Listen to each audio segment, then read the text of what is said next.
All right, everybody. We are back again for season 2 of the Coach's Compass. It's your boy, Coach Coop.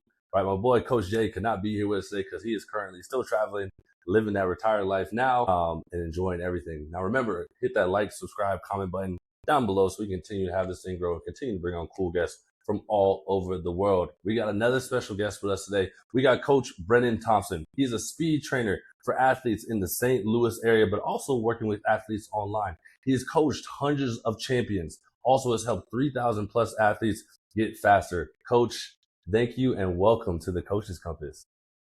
Thanks for the intro and thanks for having me. I'm happy to be on. So what got you started in the realm of training speed? Because I mean, it's a huge aspect nowadays. A lot of people are trying to touch on, but I wouldn't say are doing it great, but there are people that are doing great things like yourself. So what got you started in it? So, my background as an athlete was based around all speed and power. I used to play football, basketball, baseball, track, soccer. I did gymnastics for a while. And basically, as high school went on, I went from having this broad array of sports that I was in and really going all in on performance to then, as injuries started to mount, I started to focus more and more on one thing, which became track. And, after my ACL surgery, my junior season that sort of ended my football career, I was fortunate enough to have a good enough senior season that I was able to try out at the University of Iowa as a sprinter. And so my tryout period went really, really well. And it flourished into what became a 5-year career. I went from a tryout to, making the bus, and then from making the bus to making the Big Ten championships and getting some Big Ten medals. And I scored some points, and then, my career ultimately ended with what was one of my biggest goals, which was becoming a Division I All-American sprinter. So when I graduated from college, I was very much, everything track and field development wise, like I lived it. And I had parents reaching out as soon as I graduated, like, hey, can you train my son for this? Like, my kid just tore their ACL. Can you help them come back for that? And I was kind of limbo waiting to get into physical therapy school. So I'm like, yeah, let's go ahead and do this. And, of course I start my business officially, get my LLC going. And like a week or two later, bang, I get into physical therapy school. I'm moving to St. Louis just within like a week's notice. Classes start really quick. And so this just became like, all right, well, I kind of like this too. Okay, I'm down here in St. Louis. It's a major metro. There's like 3 million people here. Let's just see where this goes. If it pays my grocery bill occasionally or like fills my gas tank occasionally as a student, like that's fantastic.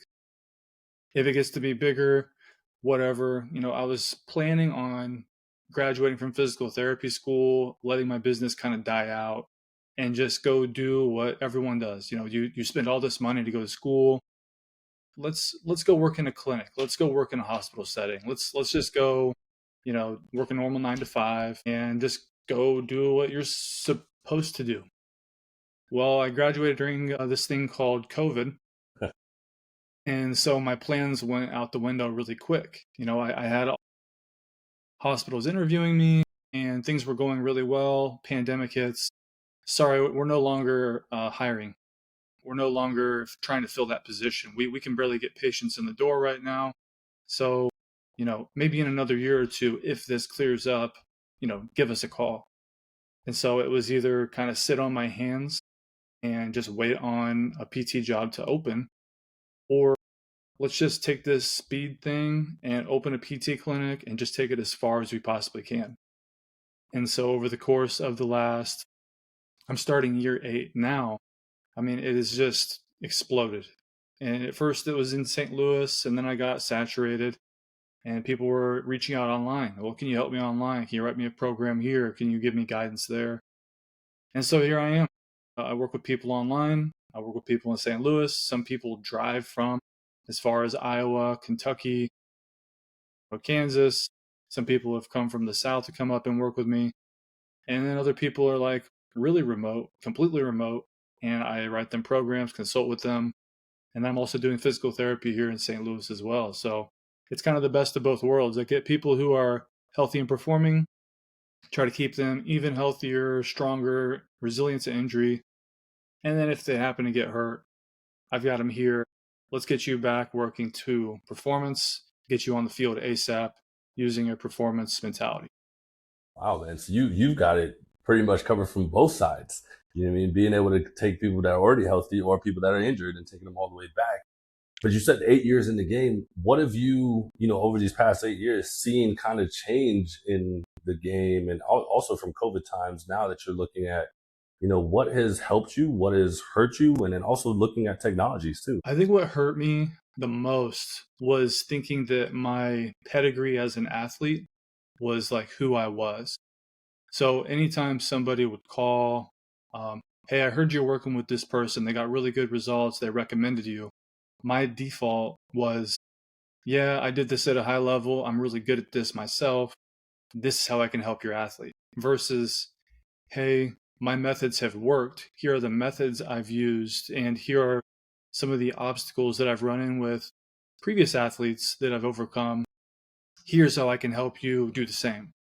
And I think just marketing myself as a professional versus marketing myself as an established former athlete gives way more credibility than going the other way. Like if you lead everything with, I did this at a high level, so I can teach it, it's just false. Not everyone is built to teach this. You can be an Olympic champ and not know anything about training at all.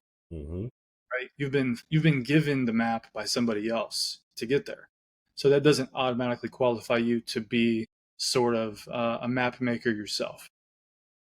So yeah, so that was maybe one of the biggest things that I've really changed my perspective on.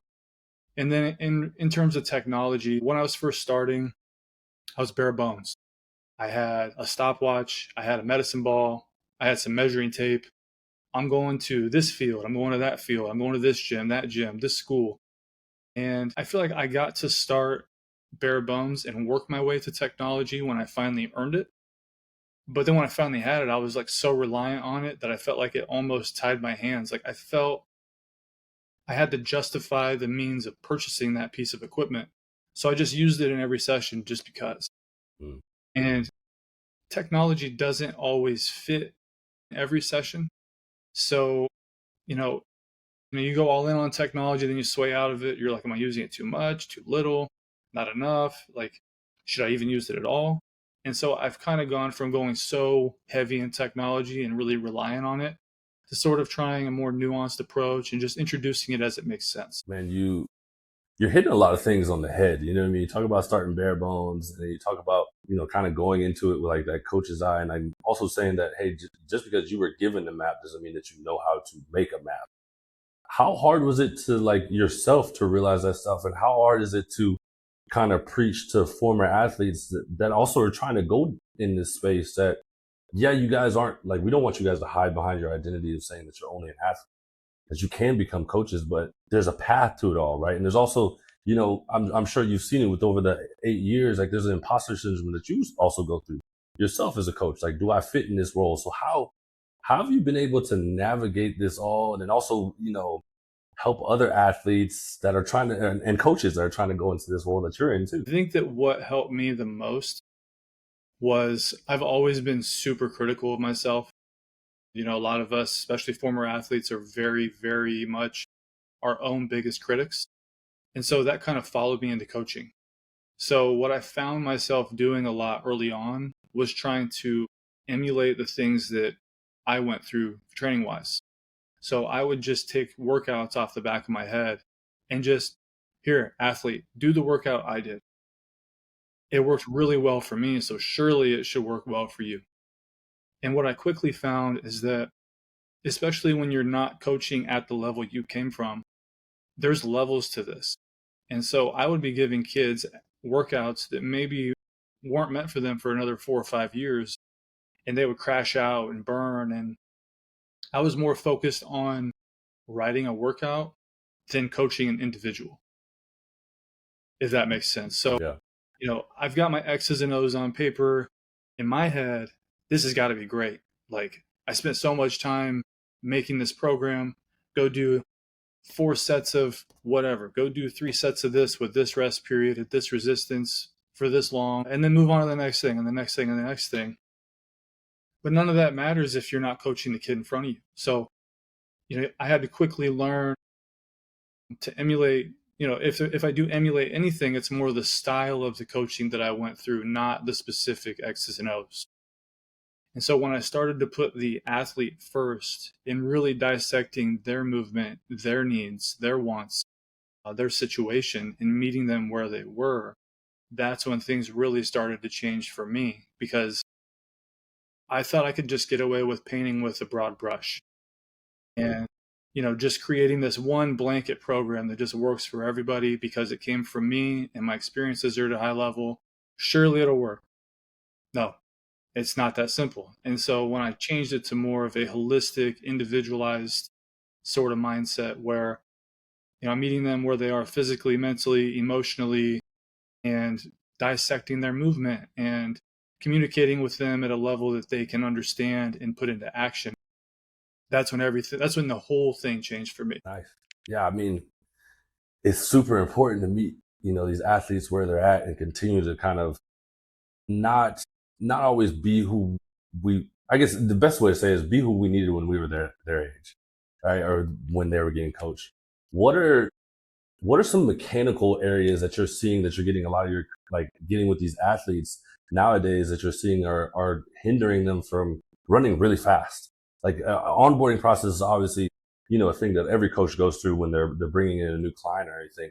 But are there some tendencies or mechanical things that you're seeing repeatedly through these youth athletes or even these athletes that are at a college or pro level that you're kind of seeing that's like hurting their speed? Yeah. So I'll just give you an example. So I work with kids from the age of 11 all the way to, I've got professionals like in their late 20s, early 30s. And I had an MLB guy start with me about 3 years ago during his off season. And he was a heavy heel striker. He'd always had hamstring issues. He was very quick despite these things. And he's at the MLB level despite these things. And all we did was go through and change. Okay, you tend to overstride, you tend to heel strike, you tend to take excessively long strides that aren't quick and active, and you just seem passive as a whole. And we just introduced some frequency, teaching him how to run on his forefoot instead of on his heels. And essentially what that does is it decreases the amount of braking that takes place on each step. So we can say that in a 40-yard dash, for example, there's like 20-ish steps, plus or minus a few steps. If every single step is taken on the heel, overstriding, you're actively working against yourself to some degree on every step. When you watch NFL athletes break down on a route and then cut, they lean back and they go on their heels. Why? Because that's beneficial to slow down. So if you're trying to sprint at top speed and you're emulating mechanics that people use strategically to slow down, maybe we could do something a little better and a little different so that we're decreasing ground contact times, we're increasing frequency, and we're able to get a little more bang for our buck on every step versus if we don't intervene at all. So how are you creating that to, change the frequency and get them out of the heel strike and too long of strides and putting too much pressure on the hamstrings? Like, what would a normal kind of day with you look like? And what areas, and because I know this is an exciting thing for a lot of speed coaches, what part of the speed training do you like the most? Like, we're talking about like acceleration, top end speed, max velocity. What areas do you like to really harp on? So I'll start with the first question. A day with me kind of looks like this. We're inside of an hour window, maybe 45 minutes. Dynamic warm up. During the whole warm up, I'm actively watching.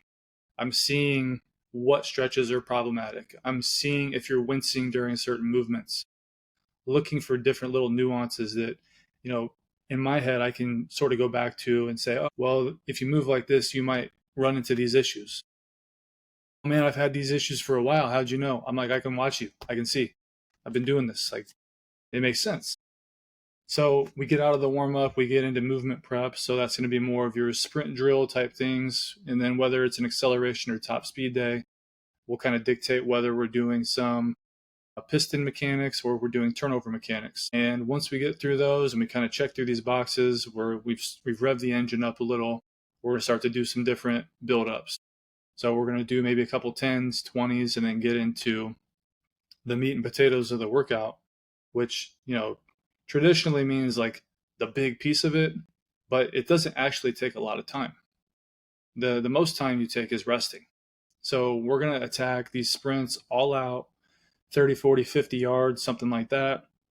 And then I'm following what I call the golden rule for rest. You're going to rest 1 minute per 10 yards that you sprint. So if you sprint 10, you're resting a minute. You sprint 20, you're resting 2, 30, 3, all the way up to like 60 is where I max that out to 6 minutes. And if we sprint further than that, we're still going to probably max it out at 6 minutes, just because, if we're beyond that anyway, we're working some endurance components. So I'm not going to be able to rest you all the way within a 45-minute session. It's just not economical. We get through that, we'll probably do some either horizontal plyos or vertical plyos, horizontal jumps, vertical jumps, and then horizontal med balls or vertical med balls. We'll do some different pieces to check the boxes on their health and kind of address some aches and pains, some tightness, some soreness, send them on their way. And maybe that means I'm getting my hands on them, working on some hamstrings or hip flexors, quads, low back, ankles, calves, shins. Or maybe I just let them go. All right, good job. I'll see you in a couple days. So that's kind of quick and dirty. That's a session. Yeah. Pretty solid day, though. That's a good day. It's a great day. And it doesn't have to be more complicated than that for probably 90% of the population. Now, you get into track and field, things change in a big way. You've got to address Excel, transition, top speed, speed endurance, special 1, special 2, recovery days, tempo day. I mean, there's so many more pieces that are moving around. And also the different distances that they run, 1s, 2s, 4s, hurdlers, all that different types of stuff, kind of comes into play too. I know with the track workouts. Yep, exactly. So, so that's basically like, a skeleton version of what a day might look like. Now, in between each rep, we're going to go back, look at video. I'm going to coach them up on different pieces, give them some cues, give them some things to think about. And if it's still not clicking, I'll remove them from the workout. We're going to do some intervention drills, some sort of something to make them feel what I want them to feel. And then we'll go back and try to finish the workout or do some test reps so that, I don't want to build them without a solid foundation of movement. So if I think the foundation is there and then we're starting to build up and something's missing, I go back, I look for it, I fix it, get the cracks out of the foundation, and then we'll build back up. But, no matter where you are in the training program, the reason that I'm here is to address specific faults that other people might not be able to, because, a lot of team sports coaches are out there. They've got 50 kids in a session, 80 kids, maybe more, depending on the sport. There's no way you can possibly address everyone's needs in that session. Now, as a whole, you can get a lot of that group exponentially better just by being consistent and giving them sound training principles and never even really addressing movement individually. But if you're painting with this broad brush, there's going to be a significant portion of these kids who maybe you can get 4 or 5, 10% more out of them if you just give them just this little piece that they're missing. And it's insane. Like, I had a kid this Tuesday. We did 40-yard dashes. He's a really quick kid, powerful kid. He ran like a 4.9. He's mad. Why am I running a 4.9? Well, we go in the video and he's overstriding. He's got all these braking forces. We address it. Today he came out and ran a 4.68. Now, did I make him faster? No. I taught him how to use what tools he already has in a way that is positive and contributes to performance rather than working against it. That's impressive, though, to be able to, in those couple of days, teach them how to go from a 4.9 to a 4.68. But obviously, video helps within there, and also yourself, knowing what you're looking for and how to be able to put that in words that he also understands is a tough part for a lot of coaches. But my other part of the question for you was, what part of speed do you like working the most? The one that the athlete needs. I love it. I love it. Somehow I knew that was gonna come from you because you just seem like a straight ahead guy. Whatever's gonna help the athlete is what I'm here for, and I love that about you. Yeah, I mean, if a kid is weak, we're going to do some sleds, some resisted stuff. If a kid is strong but he's got bad mechanics, we're going to work top speed turnover. If there's someone who struggles with speed endurance, special endurance, composure, like we're going to do different things to challenge what I believe is going to help put them where they want to be. And so if I let my ego get in the way and like I'm biased toward acceleration, like acceleration for me changed my whole track career. Me learning the fundamentals of the start and being able to push and be patient and rise over time, like all of these things helped me go from 10.98 to 10.57. They helped me go from 22.41 to 21.18. Those things helped me improve a lot. So if I let my bias get involved, now suddenly I'm going to train everyone heavy toward acceleration. And I do, because a lot of them aren't very good at it. Right. But not everyone needs it as much as I did. So I need to make sure I check my ego in at the door and can just objectively say, you need this. Let's do that. All right. Now that box is checked. Let's look for the next here. Let's work that. Let's push this button for a while. Now let's revisit this to make sure it doesn't go away. And it's just kind of like, I think the art of coaching is sort of knowing when to push certain buttons, when to avoid certain buttons, when to kind of throttle things up, throttle down, dial it up, dial it back, and just doing it tastefully and tactically as it makes sense for the athlete and their situation. Love it, coach. Now, we have two questions from guests that have been on before. First question is, where do you see yourself in 10 years? Obviously, you've been 8 years in the game. In 10 years, where do you see yourself? Now, second question is, what part of your training do you see as the most important part? Now, whether that's where in your programming is most important to you. 10 years. I've never really thought about that. I'm always like right in the moment. I'm Yep. not thinking too far ahead. I would say in 10 years, maybe I'm doing more education and mentoring and a little less on field, hands on coaching. Now, I never want to get too far away from it because I enjoy it a lot. I enjoy the interactions. I like to learn about different people's experiences and kind of what makes them tick because my background, I love the science and human physiology piece, but I love the psychology piece as well. Mm-hmm. So I enjoy those sorts of interactions. So yeah, probably a little more coaching or a little more education, consulting, mentoring, and a little less hands-on. You know, I've got a daughter now. So in 10 years, she'll be 10 years old. I'll be trying to be more of a father and well, I'm already trying to be as much of a father as I can, but Welcome to the girl dad life. I'm right there yeah, with you. thank you. So yeah, versus years past when I've been very much like I want to work 7 days a week as much as I possibly can. Like now I've got to make that work life balance in a way that I've never had to do it before, and it's been a challenge. But I'm hoping in 10 years I've got it figured out. Me too. I'm right there with you on that one. Oh yeah. Um, so then what would you ask, our next listener, our next guest that comes on? What would be one question that you want to ask them? I would ask the next person who their top three mentors or who have they looked to the most for answers or guidance or learning from mistakes. Something like that I think would be really beneficial That's because something a we lot of definitely. a lot of us don't really reflect enough on kind of where we come from and what's made us the coaches we are today. And there's a lot of coaches that a lot of us have had experience with, whether as athletes, whether as people mentoring us, colleagues, professors. I mean, there's so many different people you can point to for just making you think this much different, but changing your life in a massive way. Yeah, exactly. And that is it for the day, Brendan. We appreciate you hopping on. We appreciate you taking the time out of your busy day. Super excited to continue to follow on what you're doing along your journey, and also just excited to see what you do as a girl dad. Hopefully 10 years down the line, we both have it figured out, but who knows? Hopefully we're just being the best dads we can be. But thank you It's so all much for your time, man, and we're looking forward to everything. awesome. Thanks again for having me on. And yeah, we'll be in touch. For sure. We're out.